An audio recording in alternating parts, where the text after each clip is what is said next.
a sort of semi-public, uh, right? So I want to say that, caveat this with like, I want it to be helpful, and it's my truth, it's my story. And I want to say, like, my favorite thing about the Jesus that my friends all believe in is that, like, the meaning of his story is that it doesn't matter that I could say that I don't believe that he was in history, the way that they say he was, and that my favorite thing meaningfully about them who believe in him is that they would say that there isn't a Jesus who is mad at me for thinking that. He's not like, oh my gosh, that's what you think? How dare you think that? It's like, this is what I think. I think that I don't believe in the historical Jesus. And my favorite thing about him that you believe in, all my friends who do believe in him, is that they truly, if they really look at it, they don't believe that there's a Jesus who's mad at me. And that's a very deep, meaningful meaning within, like, the story of human beings. And we can know that also us as humans, we're kind of like, what are we, like, mythological creatures, and if we can have it be that the meaning of our story is, connecting in a, more meaningful way, like beyond whatever our thoughts about the facts are. It's normal, basically, for people to believe in whatever their tribe believes in. And another thing about the Jesus that my friends, and perhaps you, do believe in is that, you wouldn't be mad at me for telling the story of me. And yeah, there's so many. I grew up in the Christian religion of Mormonism. Some people don't think that's Christian. But like this yesterday, I just went to Jehovah's Witness church. That was my first time to go. I went with a new friend of mine who's such a cool dude, and I totally respect the system of it. It's very systematic. It was like really well done in some ways, and in a big way, I know that I don't believe in it actually, but I kind of believe that it's stable and it works for many people stably. But within such a big organization, surely there's things that are blatantly abusive or more or less helpful. Um, and then my specific situation growing up in Mormonism was that, when I say all this, dude, like, I'm not trying to make anybody out to be a villain at all, actually. But yeah, the when technology was starting to stream sexually explicit imagery, my parents put a TV in my room that had a channel of that when I was fairly very young. And the church was having these things called Worthiness interviews, which is a pretty horrible thing, but it's meant to be care too. The care of it, and also, like, it's understandable. Like, tribal stuff is just, it's doing the best it can for survival, for the survival of the group. And humans basically are a herd species. We kind of don't exist on our own. There's some animals that aren't herds. I think octopuses, for instance, or something like that. They're basically individuals, and they're not like, families or something like that. But humans, we depend on each other. We have a hive mind, we're a herd species. And like the way our cultures work, there's an arbitrariness to it, but the arbitrariness actually works. It makes the clock tick the way our clock ticks. Specifically, the way that that specific culture makes a clock is the way that they do, and it doesn't mix with other ways that other people make clocks specifically. And also, there's things about disease theory. I'm speaking about things as if we are animal mammals from that level of the evolutionary development, the biological evolutionary development. And but yeah, in my specific um, story, in Joey's world, this guy here, these worthiness interviews, I was sincere. I'd answer the questions honestly. From the time I was real young, I had looked at pornography, and they asked me if I did, and they told me that if I was going to keep doing that, that I might become a rapist and a murderer when I got older. I never believed that. If I look back, I can see I didn't think I was really going to become a rapist and a murderer at all. But then they said even if I didn't become a rapist and a murderer, that also it was true though that I did know, and I did believe this, that no good girl should or would want to date me. Now I've dated really cool girls, for sure, many, and I'm sure that I don't know. It's been a few years since I've dated anybody. Right now, I wonder what all them thinking, what all them think of me in hindsight. But I certainly have fondness for every single one of them, and also I realized that every single one of them was dealing with a dude who had a developmental history that was quite confusing. And my little sister died when I was 5. That created a mother who I think who was overprotective. Plus, instead of the story of Jesus being about virgin birth, I think it's actually about illegitimate birth, much more helpfully. The story as a myth is meant to apply in many ways. What happens to our characters, we sometimes we get betrayed by family, by religion, by community, by governments. And that's kind of what happened to the story of Jesus. He was born innocent, and he was betrayed by all these different friends and family and things like this. And in some ways, our character gets crucified. So the myth applies. But, virgin birth, nah, we don't believe in that. But illegitimate birth, love that happened between a man and a woman that wasn't um, certified by the culture, that kind of thing happens a lot. And that kind of thing happened for my mother and father and me. So it was real confusing for them. They're both good people. They love kids. I was a kid, and also though they got a little bit of a trauma bond, I would say, probably in some way about me. And now they support one another. And it's been, obviously I'm 44, so they've been together for a little bit more than 44 years.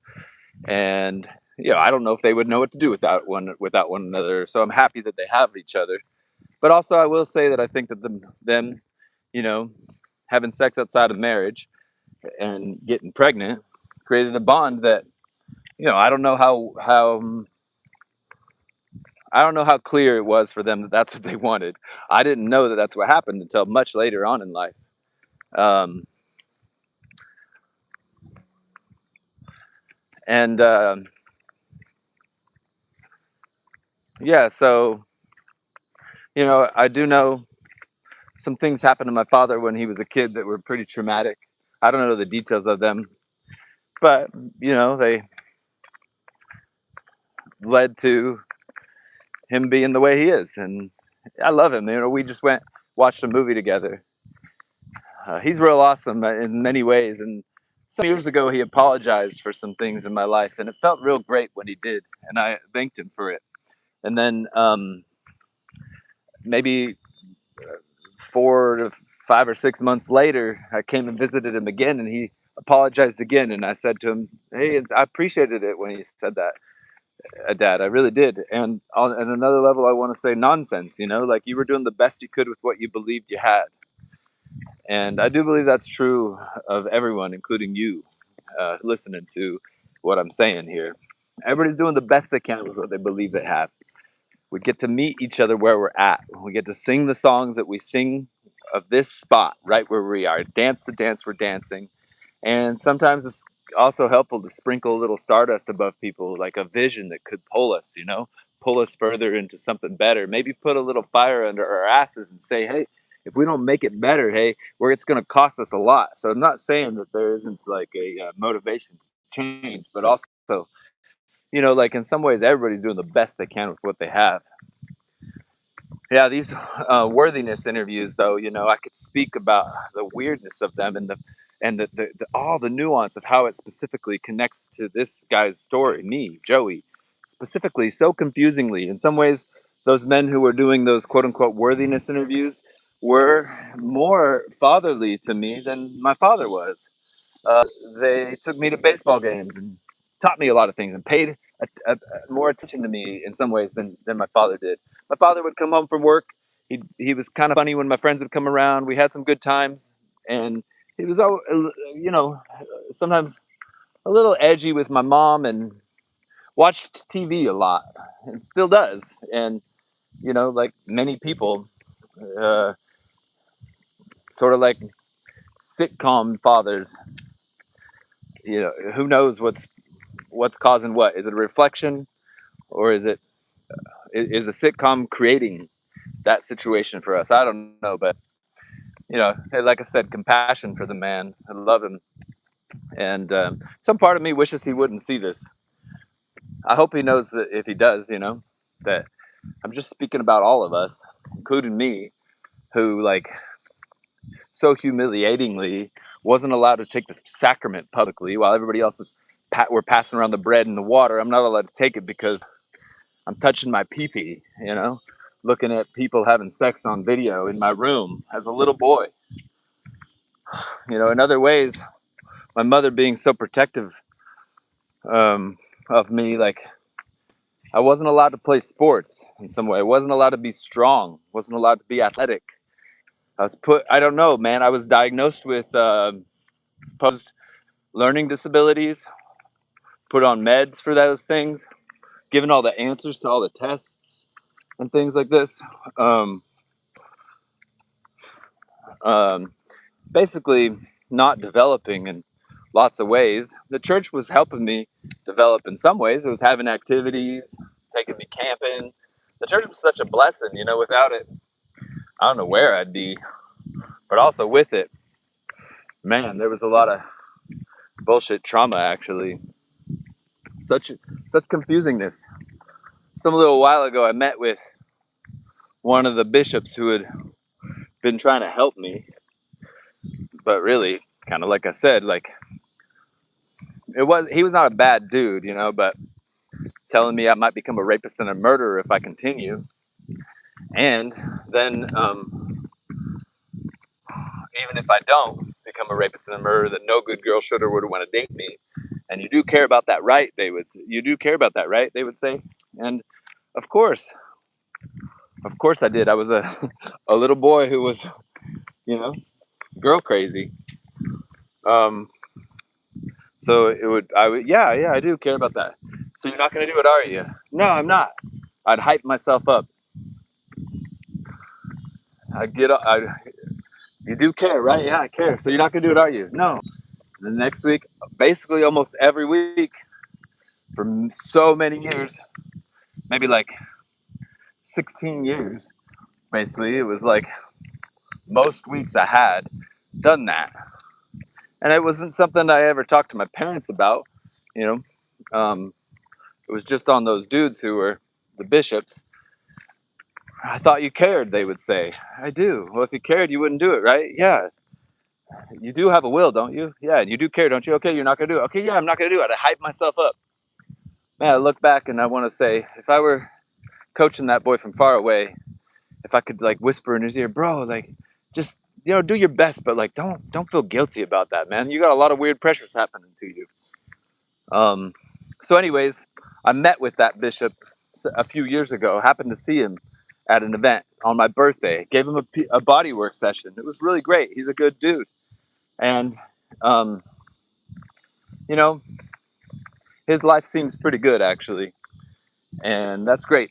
And there's a part of me that kind of wishes that he would um, presence the fact that, man, that must have been tough on you, Joey. He's a smart dude. He was very successful at the time I knew him, and he's kind of remained that way. Um,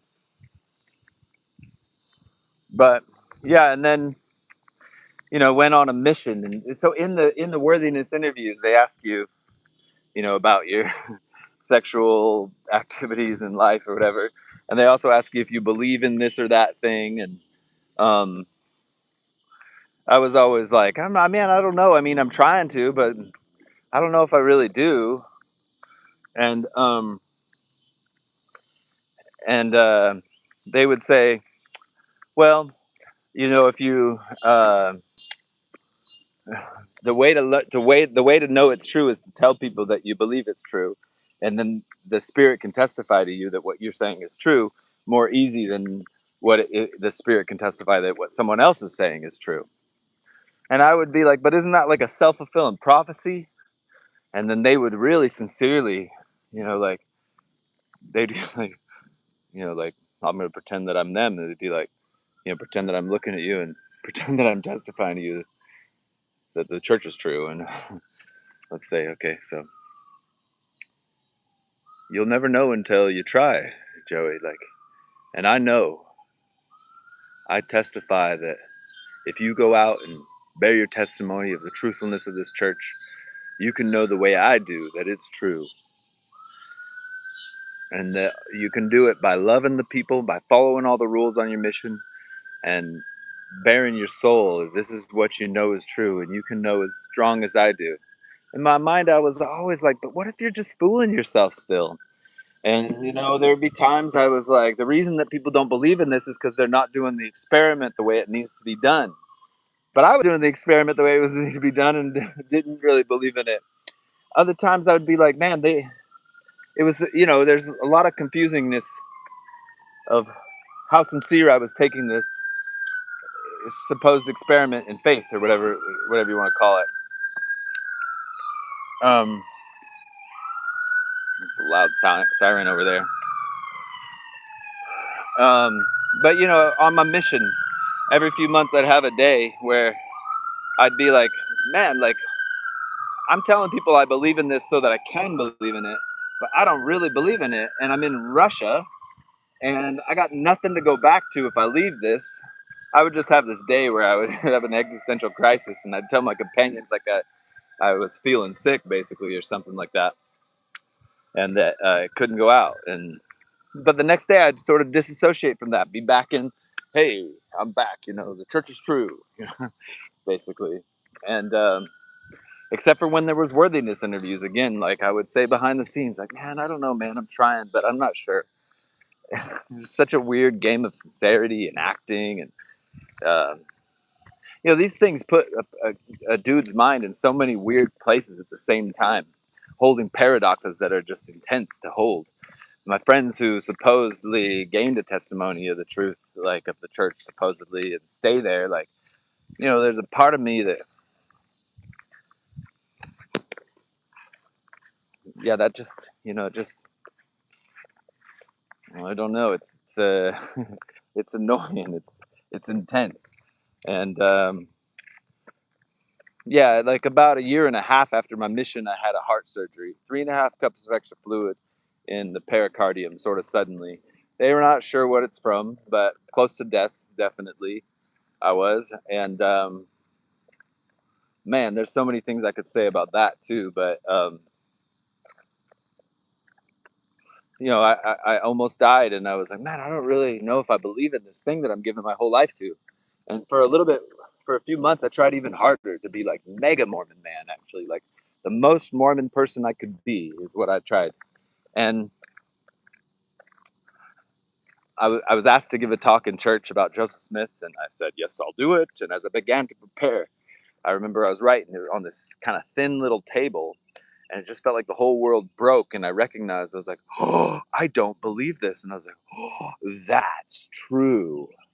Oh no, because I was always trying to find out not the truth, but that the church was true with motivation, because that would make my life make sense maybe, and it would be like I'd be connected to my society and the resources that I had kind of connected to. And suddenly recognizing that, I recognized that I was cut off kind of very quickly and intensely, basically from everybody. Nobody wanted to hear what I had to say that knew me in church, actually. And man, that just was a big unwinding. So intense for me and all of my friends and family. I was like, in some ways, considered the guy who parents wanted their kids to hang out with because I was such a Mormon man, and even though, like I said, I had my own struggles um, behind the scenes, still I was like Mormonism, and then suddenly no, and like my father once, he said to me, "Well, you at least believe in Jesus, don't you?" And I was like, "No." And he said, "You are aware that's an unforgivable sin, aren't you?" And I was like, "No, I'm not aware of that. I heard that the same place you did." And then, like, there was this part of me like, just get off my back, everyone. And what are you even gonna do? He asked me, and I was like, I don't know, man. Do you have any suggestions? There was no suggestions. Just in such a stupid place, very vulnerable, very sincere, super kind of like uniquely sincere, uniquely developed and naive. Spoke Russian really fluently, but so dumb in so many ways. Well, just undeveloped, and yeah, like so many so many things. You can't mention them all in a video, but that, let's see here. I knew that I had made an oath to never sell something I didn't believe in again. um, and it seemed like I didn't believe in anything. Everywhere I looked, everybody seemed like they were lying, exaggerating, diminishing, hiding scripts. Like, you're just saying shit because that's what someone said to you, actually. And bodywork, you know talk, touch, listening, and movement. This seemed like I was like, man, this is real. Actually, I believe it. I'm doing a thing. I found intro to bodywork for a date night. It was $35, and the girl I was with at the time, we went together for it, and I was like, this is real. I had hardly made any money in my life. I was right in my mid-20s. I just had a heart surgery, and I'd hardly had it. There was a lot of ways I was underdeveloped. Growing up as a man late in life is embarrassing. It's kind of ridiculous, actually. But I do believe in alchemy, and alchemy is like the idea that you could turn poison into power, shit into a flower, and lockdowns into open the fuck up, y'all. Like, come on, y'all, let's open up. We've all been locked down in some ways, way before the lockdowns, way before the pandemonium. But basically, most humans, in many, many ways, have been locked down. We've been submitted and bowed down to the machine world. We sit in couch wheelchairs, which we call cars, and in classes and get schooled like fish. It's there's a great possibility to do so much better. I know this. So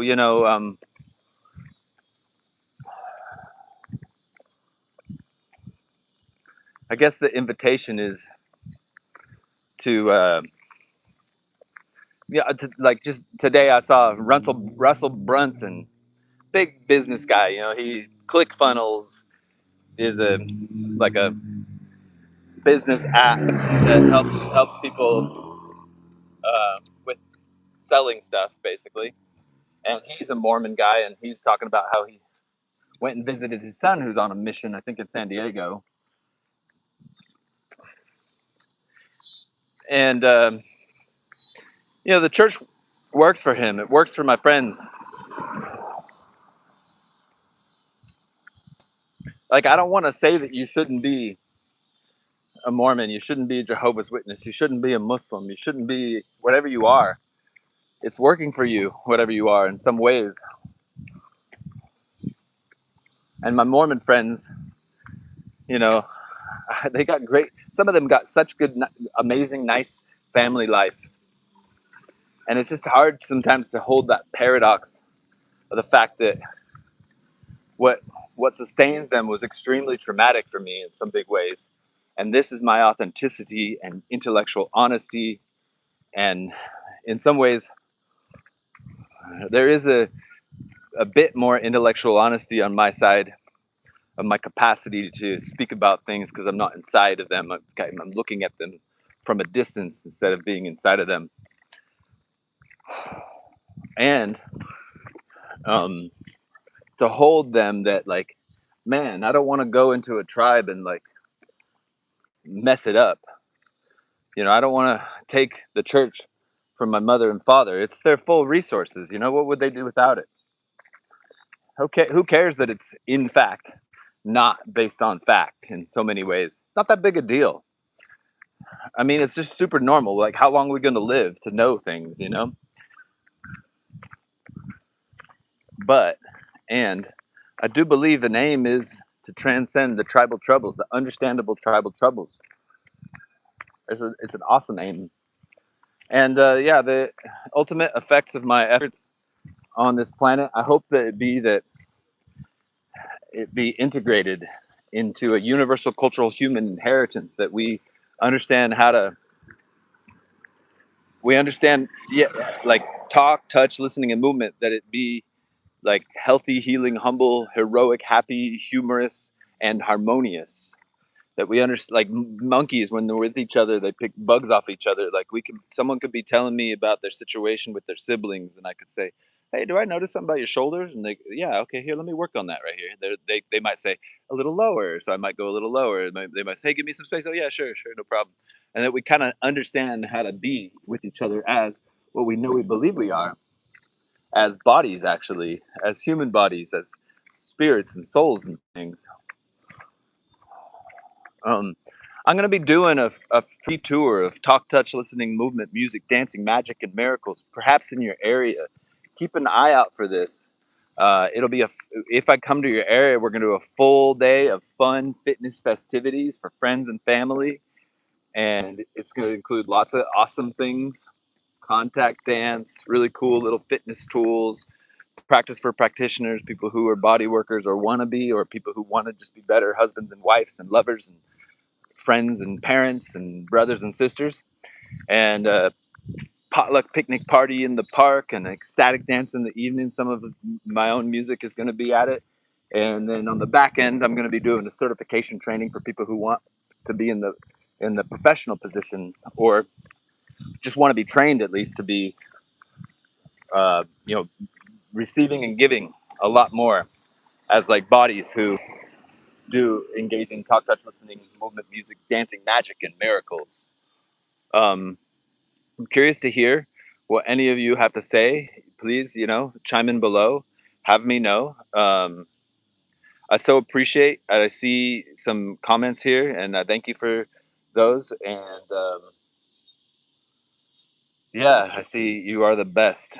And a message is saying, "Don't give up." So nice. So appreciated. Sending my love. Chime in below. Have me know what you have to say to this. Big hugs.